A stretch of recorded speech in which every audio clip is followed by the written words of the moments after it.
Join me today for another episode of Spinning My Wheels.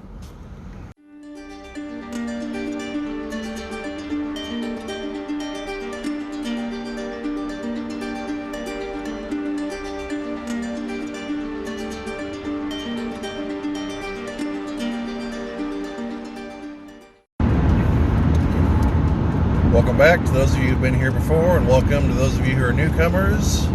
On today's episode of Spinning My Wheels, we are going to be talking about a D&D related topic, though I suppose this applies to other genres and games and whatnot. Its focus is going to be its D&D impact.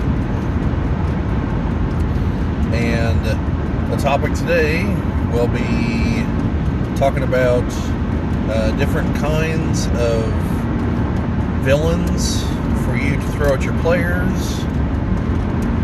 In particular, today will be Mastermind type villains. Now, I'm sure those of you listening are aware of Mastermind type villains in other fiction. These would be your Moriarty, Lex Luthor types, ones who have far-reaching schemes of tremendous complexity, lots of moving parts, things like that. One of the better examples was in the Gargoyles TV series, David Xanatos, which led to TV tropes, at least for a while. I don't know if this is one of the ones they changed to a more regular name that doesn't make specific reference, but it used to be called the Xanatos Gambit. And the idea was it was a villain plan where the villain wins no matter what. Because in the TV series, it seemed like no matter what happened, Xanatos ended up winning. Even when it appeared that he lost, he truly won. And so, that's a mastermind type character. Now, for Dungeons and Dragons, these types of characters are more about kind of pulling the campaign together, tying up loose ends, making it appear like you as the DM had a plan all along, even if you don't. Because unlike other forms of fiction, in Dungeons and Dragons, the real big bad, your players probably don't meet them until the end. They feel their effect. They feel their followers, potentially, depending on how you're running it, feel their followers breathing down their necks at any given moment. But actually meeting up with them, that typically happens at the end. And so for the mastermind type, you need to put in a lot of work to make your players, appreciate the far-reaching scope of their goals. So, towards that end, one of the nice things about using a mastermind villain, especially if they're the end villain of the campaign, if they're not, they definitely need to be towards the end, because it needs to be someone noteworthy. Can't just be the leader of the local were-rat gang or something. I mean, low level, sure. Like if your characters start at level 1, and you want to have a kind of impressive lower level boss fight. You can have some things tied into what they're doing. Like they can be a mastermind. Nothing saying they can't. That's one of the other fun things is, as long as a character has reasonably high intelligence, doesn't really matter what they are, they can be the mastermind. So, although there are several characters, there are several creatures who their natures lend themselves to being more suited for the mastermind type. And I'll cover a few of them here shortly. But like I said, you can do it low level. You can be the boss of the criminal gang. You can find out that, several other gangs really truly owe fealty to him. He's got his hands in some political stuff, some businesses. You can do it low level, but I think the better payoff is the mid to high level mastermind. The guy who's seemingly been behind everything in the campaign, even if he's really only behind like a third of it. Oh, and despite the use of a him, it could easily be a woman or whatever. Just defaulting to he because in fiction generally he is a male. But it doesn't have to be. This is what I'm defaulting to here for the explanation. So, if you're going for like the mid to high level, now the nice thing is you can lead your players down all kinds of blind alleys that don't lead anywhere, and have them going in circles, making them think they're chasing the mastermind when it was genuinely a random encounter. If you think the mastermind is involved in some kind of plot to plunder a bunch of magic items to be used for some epic level spell later on, and there's a theft of a magic item somewhere in the city, a high value one from like a known owner. Your players can be like, aha, that's clearly the work of the mastermind. We've got to track down the thieves and see if we can get the information out of them. When in reality, it's just a gang of thieves who happen to steal a magic item and has nothing to do with the mastermind. But your players don't know that, and you don't have to confirm or deny that until the end. And even then, you don't have to. So you need to leave, little hints here and there. You need to make them feel like everything that's happening to them is happening because of the mastermind and not just happenstance, even if most of it is just happenstance. Yeah, there's going to be a few things, like if you're out in the woods and an owl bear attacks you, that might be a little difficult to blame that one on the mastermind, but with some creativity you can probably do it. So that's the fun for you as the DM for the mastermind. Once they learn of a potential that there might be this greater power, this greater intelligence driving events, like the paranoia could really go into overdrive, and you'll have them jumping at shadows. So that's definitely something to consider. At the very least, it'll be amusing to you as the DM, and if you do it right, memorable to them as players. Because that's the kind of thing that people look back on. They'll look back and laugh like, oh yeah, we really thought that were crocodile attack that was some kind of assassin from the mastermind, when no, that was really just the enforcer from the Thieves Guild we broke up. People look back on those kind of things fondly. At least I do, in terms of, the few chances I've actually gotten to play instead of DM. So, if you're going with a mastermind type, as I said, really the only key is that they have a high enough intelligence score that it would make sense they could put together the various plots. So, it could be anybody. It could easily be an unassuming halfling who lives in a small village in the middle of nowhere, but is secretly a Zentarum spying master or something. If you're playing in the realms, you have things like that you can just spring on people, and that might be that's the real way to get your players to forever question everything. Or especially if it's some NPC that they meet along the way, that they befriend, and it turns out that like the whole time the NPC is engineering their destruction.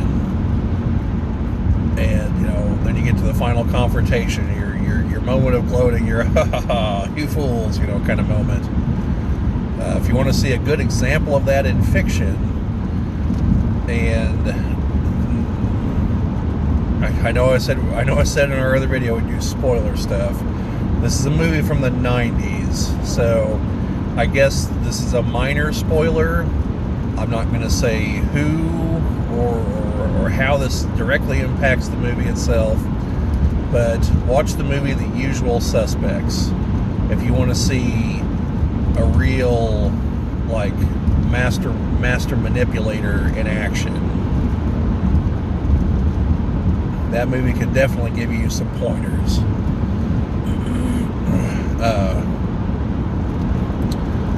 There's a few others.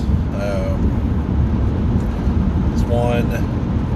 I didn't think I was going to go down this little particular line of reasoning, so I didn't look this up, but I want to say it was called Animal. It had Richard Gere as a lawyer trying to get this one guy, trying to get him off. He thought he was innocent. And this is going to be another spoiler here, because this is literally like last 5 minutes of the movie kind of stuff. This is also a movie from the 90s. So, you had 2.5 decades to watch it. So, his client is,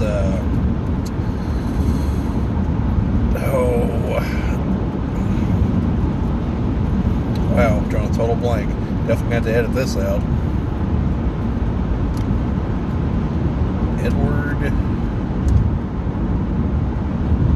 Edward Norton. And he, his supposed crime was murdering somebody, and it's not until their last conversation at the end of the movie where he slips up and says something, and it all clicks in Richard Gere's head right at that moment. And I think, if I remember right, it's been forever since I've seen it, I think he even did it on purpose to see if he was paying attention. The whole, like, you help me get off the crime here, like, I've got to tip you off, like, you've got to, like, I've got to tell you, kind of deal. So, which is also a thing you have to decide with the mastermind. Is he the, I can't be beaten, I'm going to gloat and potentially tell you the whole plan type? Or is he Ozymandias from Watchmen?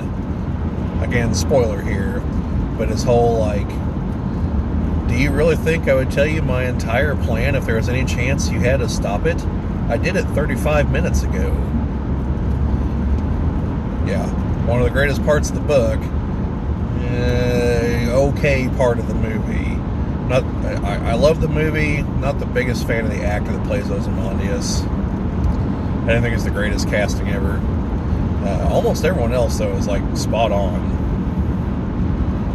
Ozymandias, though, guy wasn't quite big enough. Ozymandias looks a little bit, not quite as buffed out as a circus strongman, but more like an acrobat, because he is an acrobat. So he should be bulkier, not like, again, not ripped all the way, like looks like he could, like crunch an oak tree in his bicep or something. But he should have a larger chest and arms and torso. He shouldn't look like a thinny mini like he does in the movie. The guy's an okay actor, though. Conveys most of the mentality of Ozymandias in his. But anyway, totally getting off the subject here. But Ozymandias is also a spectacular example of a mastermind. So, for D&D, there are creatures that lend themselves more to it. Now, you have your obvious ones like your dragons, because you're older dragons, because while they're not immortal, They do live for thousands of years, and some of them take great pleasure in, building up labyrinthine schemes and having mortals, do things to their whim, and just watching them run around not knowing what's actually going on, several layers removed from the dragon, or occasionally directly for the dragon. And for them, the game is as much a pleasure as actually getting the prize, whatever it is at the end of the game. And in fact, in Realms lore, I don't know if this is mentioned in a 5th edition source, and I haven't read them all, so I couldn't tell you. But I know in 3rd edition, I believe, is where they first mentioned it.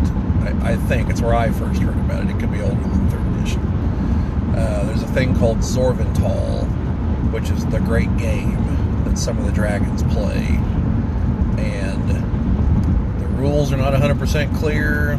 The goals are not 100% clear. Mortals are used as pawns and rarely know that they're even involved, because there's so many layers removed from the dragons, and the dragons plan out moves, that can take centuries to execute, and it's a game for them to help pass the time. So it comes up once or twice in the novels. I think I think it was either the Rage of Dragons or it was the second Brotherhood or it was the Brotherhood of the Griffin trilogy. I don't remember, because they both have the same dragon, and one of the same dragons in both of them, and he's like the judge. He's a vampiric dragon. I believe his name was Brimstone. Could be wrong on that. It's been a while since I read the books. But anyway, so obviously you've got your dragons. You have characters like Mind Flayers, who have very high intelligence, feel nothing but negative emotions, master manipulators, think themselves better than everyone else, psionic powers. Like they're perfect for the role. Beholders, again, they think themselves better than everyone else. They're intelligent. They're just alien enough that they view mortals as nothing but pawns in their game. Like the Xanathar in Waterdeep, if you want a specific name to Beholder. Like, you can see how he sets himself up atop a crime syndicate.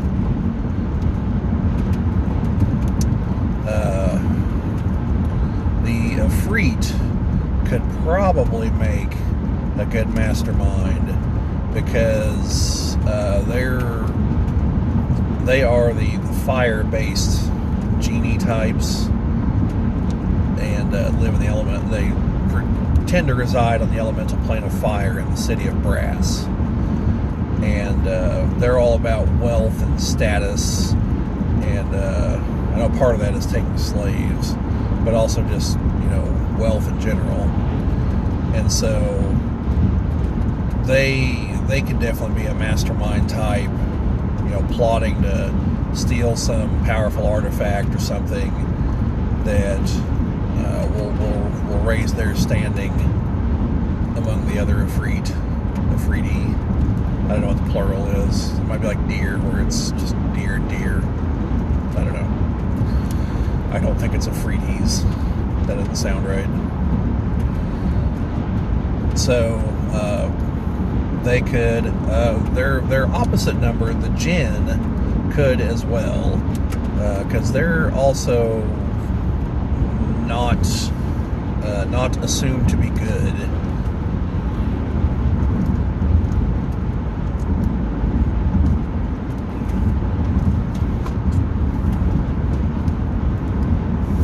Obviously, devils could definitely be this. In fact, the devils already do this in the Nine Hells, playing they call it the hierarchy. It's where they all stand. They're standing in the hierarchy of hell, Asmodeus sits at the top, and then it goes down from there. You got the other lords of the nine, then the pit fiends, and you just kind of go down from there. And so there, everyone is constantly jockeying for position, trying to move up in the ranks. So they're used to it. And so to manipulate mortals on the mortal plane, that's nothing. That's amusement to pass eternity. Likewise, something like a lich. Since they willingly chose undeath, usually to either to oversee some scheme that's going to take centuries or millennia, or just to cheat death. Permanent death, since they do die, but then come back. So they're near perfect for mastermind types. Vampires could also be, but since vampires typically don't choose to be undead, they're still more, I don't know, I don't want to say alive, because they're not, they're undead, but they're, unless they choose to become a long-term strategic thinker, they're not naturally inclined to be like a lich, because again, a lich chose that, and a lich was already a spellcaster, typically a wizard. So, they already, mentally were able to conceive of at least some of what they're about to engage in, and the concepts of long-term planning. A vampire, they could have been a fighter in life. That's not going to necessarily tend itself to then engage in long-term strategic thinking, to engage in some kind of massive scheme that's going to take centuries to unfold. Plus their immediate dietary needs keep them to be more, I don't want to say impulsive, because it's not so much impulsiveness. Short-term thinking, I think, is more they do have to engage in some level of long-term thinking, because they are immortal now, and planning, and that's how they survive.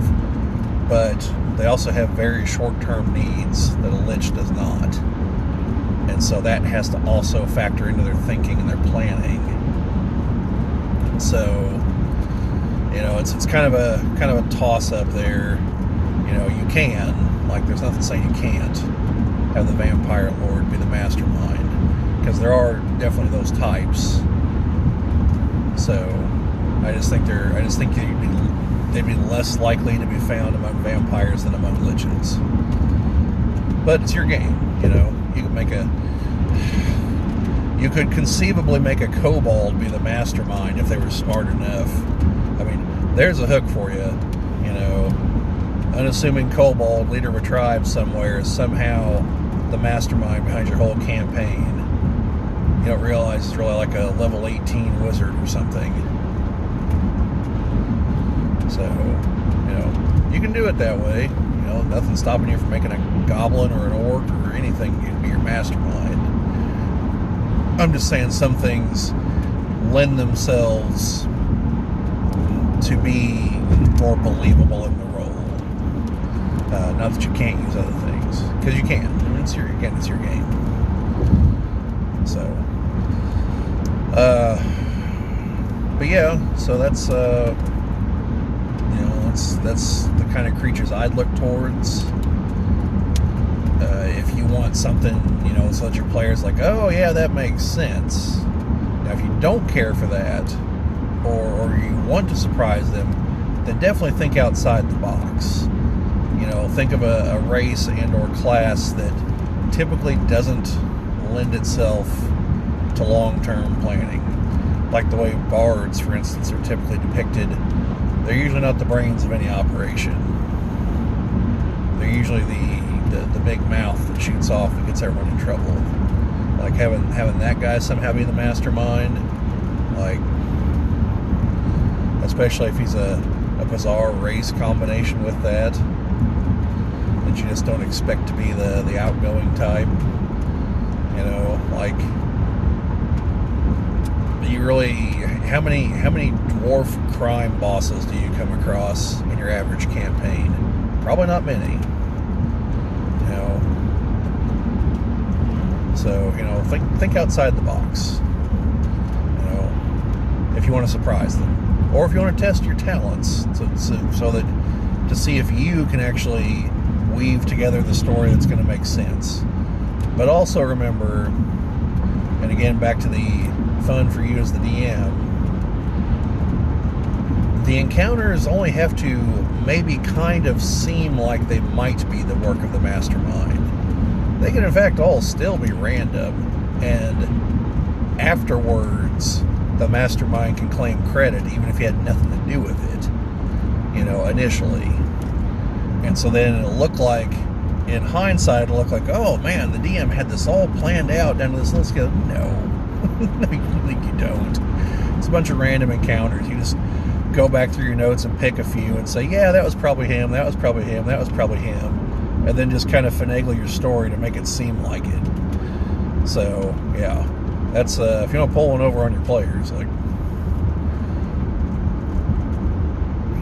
or make it seem like your campaign was more epic than it really was. So, yeah, that's most of my thoughts for now on the mastermind type villains. Definitely will continue this with other types, your brutes, your cowards, your real power behind the throne, which could be a mastermind or a brute or a coward, or any number of other types of villains. Yeah, just because they're one type doesn't mean they're not another. Like, to be clear, I say the mastermind when the mastermind could also be, like, you know, when it comes time to throw down, might be like fighting the Incredible Hulk, you know, because there is a Smart Hulk, and Smart Hulk could definitely be a mastermind. So, you know, just because they're just because of the mastermind doesn't mean they can't throw down, or doesn't mean that they're not also the power behind the throne, or any number of other things. So don't, that's one thing that you definitely need to try to mix up with your players sometimes. Actually, the old Wizards of the Coast miniatures, for those of you that saw them or used them, I think they started coming out in 2003 and ran to about 2010, somewhere in there. Well, one of the they always had a bunch of really off-the-wall combinations, and like people on the message boards would always kind of complain about them, because instead of giving the people buying them something common, like say a badger, no, it'd be a celestial fiendish dire badger or something. It'd have like 5 templates stacked on it, and you know, to make some bizarre combination that nobody ever uses. Or, you know, they'd give you they'd give you miniatures that serve as mounts typically, but they would have a character already on them. So instead of like just a horse, you know, it'd be a guy on horseback. Well, the guy on horseback's okay, you know, still a cool miniature, but just the horse from an RPG perspective would have been far more useful. Okay, so one of the things they made was an orc wizard, and all the cards had a little caption down at the bottom. Sometimes it was a line the character said, sometimes it's just a comment about them, and the one for that was the orc wizard saying, "If it helps at all, I can say Throg smash whenever I set you on fire with my magic." That's paraphrasing. I don't remember exactly what he said, but it's a comment of, you know, he's like, I can play into the stereotype of the dumb orc while I use my magic to destroy you, if that'll help you any.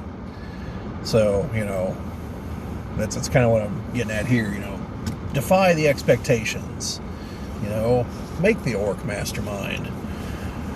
Have have the elf that your party met way back at the beginning that seems like a great guy end up being, part of the is it the Eldrith Vethura? I know I'm horribly mispronouncing that.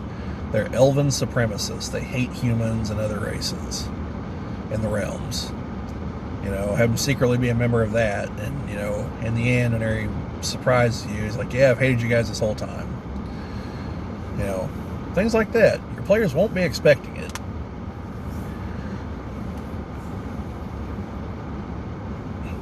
Probably not, anyway. So anyway, that's my commentary for the day on mastermind type villains. If there's other kinds of villains or heroes, because although this is more of a DM advice kind of deal, you do need good NPCs too. So, you're gonna hear about hero types, let me know. Other villain types, let me know. Other creature types you want me to talk about, let me know. But anyway, thank you for listening. If you like what you saw, hit the like, subscribe, notifications. Always enjoy comments. We try to respond to them. But otherwise, see you folks later.